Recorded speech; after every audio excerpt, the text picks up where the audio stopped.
अस्सलाम वालेकुम दोस्तों, मेरे की हाल चाल है? ठीक ठाक उम्मीद करते हैं सारे लोग खैरियत से होंगे। जिस तरह का तुम देख सकते हो, जैसे कलर स्कीम बनाने लगे हुए हैं, इस तरह कलर स्कीम बनता है जानी कि ब्लैक पैंदा पिया है ना सही। ये असीं हुण करना है ग्रे कलर। ग्रे कलर करांगे जी, चेक कर सकते हो ग्रे तो बाद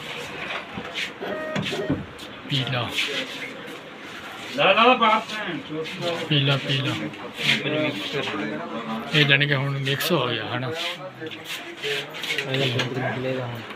ठीक है, जानी कि हुण पेपर निकले आना वो देखो। ओके हो गया जी, ਇਹਨੂੰ ਫੜ ਕੇ ਘੁਮਾਉਣਾ ਵੀ ਹੈ। हाँ जी, उन्होंने हुण मिक्सिंग होगी ना वो सारे दी इदा जानी कि कलर मिक्स होंगे। हम ये मिक्सिंग होगी जिस तरह का तुम देख भी सकते हो। अगर तुम्हें मेरा व्लॉग अच्छा लगे करे लाइक शेयर जरूर करके जाया करो। अज असी आए जी पेंट लैन ब्राइटो जी माशा, जिथे जी असी समान वगैरह चुकते होंगे उत्थे असी आए हुए जी। हम देखो मिक्सिंग वास्ते लान लगे जी, कर सकते हैं तुम जी। कि हार्डवेयर की दुकान से असी पेंट लैन आते होंगे जी। ब्राइटो का माल चकना है जी। ब्राइटो वाले तकरीबन माशाल्लाह बड़ी सहूलत दी हुई है इन्हों जी। हम इतने मिक्सिंग होगी जी माल की, जिदा जानी कि मिक्सिंग होती है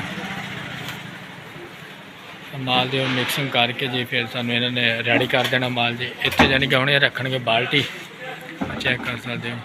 पहले जानी कि तुहानू दिखाया जी जिस तरह ये मिक्सिंग होती है। कई लोग पुछते दसते रहते हैं, चलो ये तो आसानी हो गई ना साढ़े वास्ते।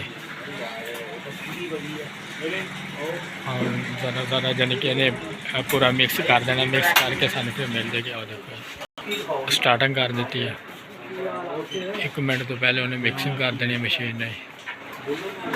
वेलकम हो गया सारे भरावां दा, जेड़ा जेड़ा मेरा यूट्यूब चैनल देखा वेलकम हो गया। जानी कि मिक्सिंग होने लग रही है, वो दे लो जी, चेक कर सकते हो। इदा मिक्सिंग होती है। हाँ जी, इदा ही मिक्सिंग होनी है।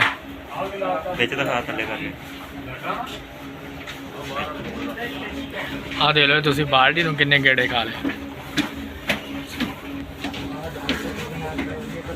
जो तुम देख सकते हो मेरा यूट्यूब चैनल है हाफिज़ नहीं व्लॉग के नाम तो, क्योंकि तुम्हें पता ही असी कलर का काम करते हैं इस वास्ते जी व्लॉग व्लॉगिंग करी दी। हाँ देखो चेक कर इदा की मिक्सिंग होती है जी। टाइम भी नोट लगे है, यानी कि टाइम नोट करके तो चलो बड़ी सहूलत दी हुई है जी उन्होंने सानू। हूँ सहूलत हो गई है, अल्लाह रखे खैर जी। अगे तो कोई कलर भी मिक्सिंग वास्ते चाहिए होगा असी जानी कि इतने आके मिक्स करवा भी सकते हैं। ब्राइटो वाले ने बड़ी सहूलत दी है। आ पेंट पे सारे माशाल्लाह बड़े प्यारे प्यारे ने, चेक कर सकते हो तुम। बड़ी प्यारी सहूलत बन गई है यार इतने देख देख सकते हो तुम। नहीं नहीं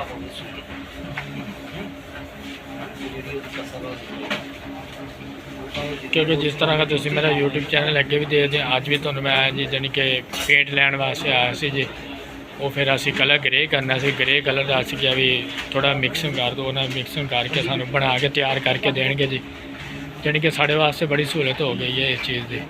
पहले इन्हों को है नहीं सी ब्राइटो वालों की, इन्हों को मशीन है, मशीन वाला देखो सब कुछ। जानी कि सामने इन्हों की हार्डवेयर की दुकान है जी। इधर असी जानी कि माल लैन आए हुए इन्होंने को जी। अब मिक्सिंग होने लग रही है साड़ा माल है जोड़ा। फिर तुम असी दिखावे भी जानी कि जिदा सानू कलर चाहिए सी ना उदा का कलर ही बनेगा। माल दी वाकई फिरकियाँ घुमातियाँ देख भी सकते हो तुम। ब्राइटो बस टाइम थोड़ा ही रह गया, अल्लाह रखे खैर जी साढ़े को।